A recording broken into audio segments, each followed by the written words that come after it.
everyone, my name is Lexi, and today I will be presenting about students with severe to profound intellectual disabilities. So hopefully at the end of this presentation, you will know how to properly accommodate these students and include them in your classrooms. So firstly, what is an intellectual disability? According to the IDEA, an intellectual disability means significantly sub-average general intellectual functioning, and this exists concurrently with deficits in adaptive behavior, and it is manifested during the developmental period. And this disability adversely affects a child's educational performance. So there are many different levels of intellectual disability, starting at moderate and going all the way up to profound. So the ones that I am covering today are severe and profound, which are the two most severe levels. So those with this level of severity often have the ability to understand speech, but they are limited in their ability to communicate. So these individuals need assistance in social settings and they cannot live independently. So if they are in your general education classroom, it is likely that they will have a paraprofessional with them. And a great website that I found that I did not include information about in this presentation is www.healthline.com. I would recommend checking it out. It has a lot of great resources on it. And I'm going to go into the different levels of these disabilities now. So severe intellectual disability is often within students who have the mental age of 3 to 5 once they reach adulthood. And these individuals require extensive and consistent lifetime support, and this is for both daily activities and self-care. So once again, they will have a paraprofessional with them inside the classroom. And those with this level of severity are often limited with their verbal language and their ability to communicate, as they can only really communicate through words and simple phrases. But as an educator, I encourage you to look out for their gesturing, as this is a way that they communicate their needs with others. And a great other resource that I found was myclevelandclinic.org. And once again, I didn't use any information from this website. However, I did find it incredibly informational, and I do think it would really help teachers in the long run. So that was severe intellectual disabilities, and profound is one step higher. And those with profound intellectual disabilities often function at the age of about 3 years old once they reach adulthood. And these individuals require intensive support in all environments, once again, including the classroom. And like those with severe intellectual disabilities, they are limited with their verbal communication and their overall ability to communicate, as these individuals often have mobility issues. However, their ability to communicate is often alleviated with an augmentative communication device, which I will refer to throughout this presentation either as an augmentative communication device or an AAC. And they often use this to communicate, and I will talk a lot more about that later on in the presentation. So our main question as educators is, how can we help these students? How can we accommodate our classroom to them and make their learning experience as beneficial as possible, right? Two of the really important accommodations for me that I have separate videos on are allowing for a longer processing time and allowing for different communication methods. Students with this severe level of intellectual disabilities, they have substantial difficulties understanding abstract concepts such as money, which I cover in another video, time, and numbers. And so allotting time in the lesson, I think, to host a small group instruction with these students, and so a more scaffolded instruction can occur, can alleviate some of this difficulty understanding new information. But I do think it's really important to have have realistic expectations for these students, and I have a rubric on the presentation portion of this video that has an appropriate rubric for these students. But having more one-on-one time with these students and having scaffolded instruction can further their understanding rather than them just sitting in the back of the classroom. Getting them involved, really making sure that they understand is important. And alongside allowing for a longer processing time, you want to make sure that these students have time to formulate their response as they cannot verbally do so, or if they do, it's incredibly limited. So once again, if these students have AACs or augmented communication devices, they might need longer times, searching for the words or phrases that they need. So really just allowing for a longer processing time is important. And then my second accommodation is allowing for a different communication method. So we want students to be able to communicate in the way that they know best. And as an ESL concentration myself, this can either mean in their primary language, in written language, in spoken language, or with AACs. So it's important for us as teachers to allow students to communicate in the way that is the easiest for them, and this case is inclusive.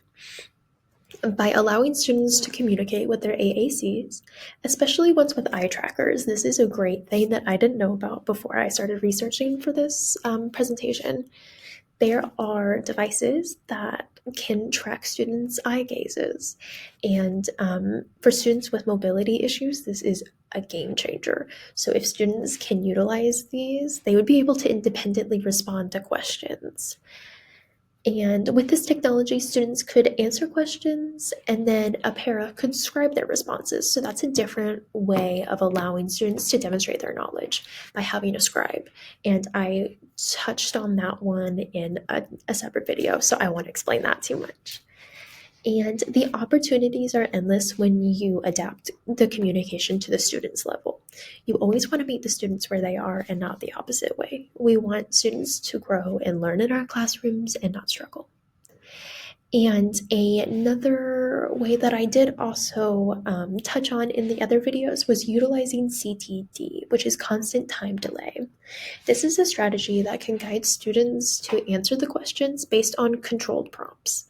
And I have another link for you to visit if you're interested in more about controlled time delay. I knew about it, but I didn't know it by its name. So it's probably a strategy that you know, but I would recommend looking at a bit more of that. And then down here are my references to all of my citations up here. Okay. Now I'm going to move on to my slides presentation, and let's see if I can full screen it. Well, okay. So once again, I am covering students with severe to profound intellectual disabilities. All right. So these disabilities often manifest themselves through delays in development, like we said, and communication. But there are distinct differences in these two categories, which I had explained as severe and profound. So once again, there are a range of intellectual disabilities starting at moderate and ending at profound. So severe intellectual disabilities, once again, they require extensive lifetime support and they are care dependent. So they will have paraprofessionals in your classroom. And their communication is limited to single words or phrases. All right, so they often use gestures to communicate their basic needs. And once again, their limitations, they have limitations in understanding abstract concepts like time, problem solving, and numbers. So it's really important to scaffold this understanding for them to maybe come closer to truly grasping these concepts. And then for profound disability, they require high intensity and pervasive support. And according to Boat, they have very limited ability to communicate and often have physical limitations, which once again is great that there's technology out there that can accommodate towards these difficulties and these barriers, like the eye tracker AACs. I truly think are Wonderful. I want you to look at this graphic that I found. As I said, there are different levels of intellectual disabilities, and with most students or most individuals laying at mild. So this is mild where my mouse is. I don't know if you can see my mouse, but the little polka dots are mild. And then it moves up to moderate at 27.4%. And then I'm only covering about 11% of students, with 9.5% being the star category here at severe, and only 1.9% at profound, which is this tiny little gray sliver right there. So we're talking about a small portion of our students, but it is so important that we know how to accommodate towards these students. We want everyone to be included, and everyone has a right to an equitable education. So us being prepared is better than being sorry. So as I said, some students may be able to develop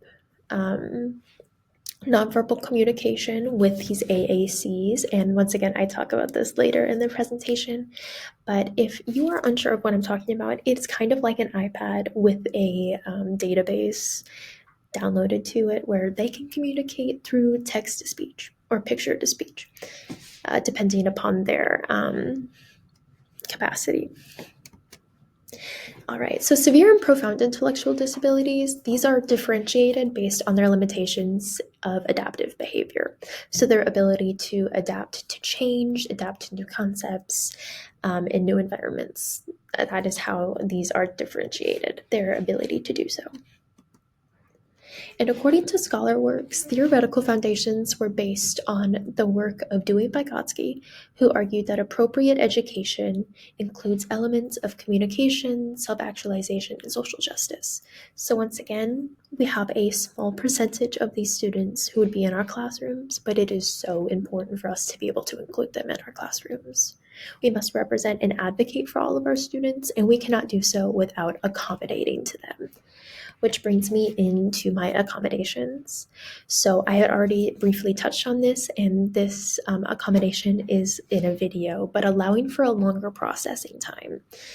If you look over to the right at this picture, this is what the face of an augmented communication device looks like, or an AAC. As you can see, there are words paired with pictures that students can tap on. These are touchscreen, or there are eye trackers, which once again is great for students with a mobility barrier. They can stop and they can touch and or look at these, and it will go from text to speech for what they need. So allowing for a longer processing time is important so that students can find what they're looking for instead of just thinking about it and saying it. They need to think about it, find it, and then be able to either press it or look at it and have it speak. So allowing for a longer processing time in discussion, or just allowing for a longer period of silence so that they are able to communicate as well is so important. And once again, I really love the idea of a small group instruction with these students where you can scaffold instruction. All right, and then allowing for different communication methods. This is once again allowing students to use their augmented communication devices. According to Patel, their communication ability may be improved with the use of these AACs, so it is so important that we give them the ability to communicate with us. And with this would be the ability for a paraprofessional or even you as the teacher to scribe the information for them. If they are able to conceptualize it in some way, as if even through the AAC, I think it's important to be able to document their knowledge and their learning so you can change their text. You can change their speech into written text.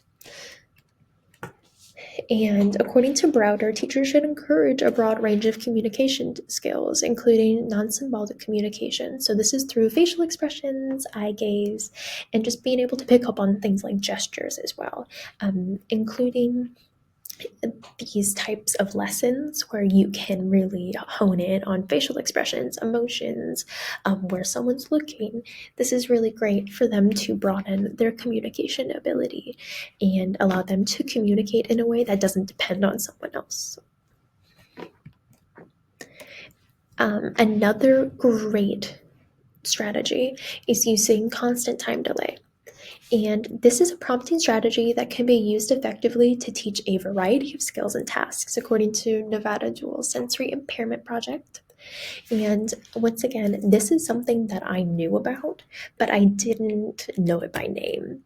So this can not only improve the performance of your students with disabilities, but also the performance of all students, according to Koczynski. So this is something very simple, and I will replicate it right now, but I also did a whole video about this. That would be holding up something like this and having the student immediately say it. So if I were to hold this up, they would say penny, and then I would say penny.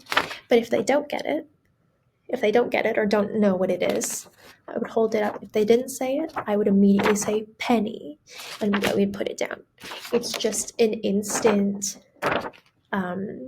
connection and stimuli. And another incredibly important thing is to define terms. This allows for differentiation in information processing, which can benefit all of your students, but especially these students who have more difficulty decoding words and decoding abstract concepts. So you want to define terms and concepts aloud. It is important for us to verbally say things as much as we are writing things down for these students to be able to pick up on. So if we have a sensory area that can actually help children learn how to interact with the world surrounding them, according to the Children's Guild, it is important for most students, but especially students with disabilities, to be able to take a step back and self-regulate. And a sensory area can allow them to manage their stimulation. So what is preferred in this area is a dim lit area that is quiet and away from instruction, that students can go and self-regulate and either feel or just look at the colors, or maybe a neutral area that's dim and quiet. It's important to have an area away from the stimulation in case these children are overstimulated, or rather if they need stimulation. I read when I was researching, and I didn't include it in this presentation, but I read something about a student with an intellectual disability who actually benefited from this ability to go to a different area and to process the senses. And it improved their ability to stay focused and to get closer to grasping concepts. And that's truly what we want here. As I mentioned earlier, we need to utilize speech as much as our written demonstrations. And we want to do this in order to truly get to these students, because if they're seeing words that they don't know, or if they're seeing symbols that they don't know, they won't grasp the concept. We need to verbally say what we have presented. And it is important to supplement material verbally as we have it, physically. And we learn about this all the time in our other classes, to do things, for kinesthetic learners. That's important. Getting different materials for people to use. It is so, so important. Another thing that's really important is to teach gestures and to teach different ways of communication. So one that I really like, and this is to really help with transitions, but this is all done. And this can help our students who maybe have a severe intellectual disability without mobility issues. They can say all done, or they can gesture all done. This is ASL for all done. And it's important to incorporate this for everyone so that it becomes a norm. in your classroom. So let's make sure that we are including that. I really love this one, and I think it's easy to include even if you don't have students with intellectual disabilities in your room. Another thing that is really important, and I touched on it earlier, is to have a modified rubric for these students. This can assess their growth, but on their developmental level. You always want to meet students where they are, and you cannot do so if you have a student with the mental age of 3 to 5 and you're teaching 9 and 10-year-olds. That is just not, they do not meet, and it is not equitable for these students. And we always, every single student deserves an equitable education, and such can be done if we make modified rubrics. So this is a great one that I found on myboardmaker.com. It was just put up there by another teacher who not dealt, but maybe overcame this barrier with students with physical disabilities and intellectual disabilities. And it has just it's a very simple rubric that has 3 different number levels. And as you can see, there's a prompt level, a contribution level, and a product level. So if work is all finished, students get a 2. If they were not compliant with the task at hand, they receive a 0. Once again, it's not looking for accuracy. It's looking for the ability to sit and do something. For contribution, if these students are engaged most of the time, great, they deserve full credit. And if they are resistant to the task, once again, they receive a 0. And once again, it's not that they're actively, raising their hands, verbally speaking. It's just that they're engaged. They're paying attention. They're able to sit and listen. These are really important things, once again, to look at. And we want to meet students where they are. And the prompt level is that they are able to respond to prompts. Whether if this is physically, like as you can see in 2, it says partial physical prompts needed. Perhaps these students needed prompting. If you're at 0, once again, that means you're non-compliant. So with partial physical prompts, that means they only needed a little bit of help. As you can see, this doesn't expect students to do everything on their own. This acknowledges that students will need assistance. And that's what I really loved about this rubric. Once again, we always want to give students a chance. We want to give them a chance to reach their fullest potential, regardless of a disability or the severity of said disability. You need to believe that every student belongs in the classroom and they can do it. And here are my references.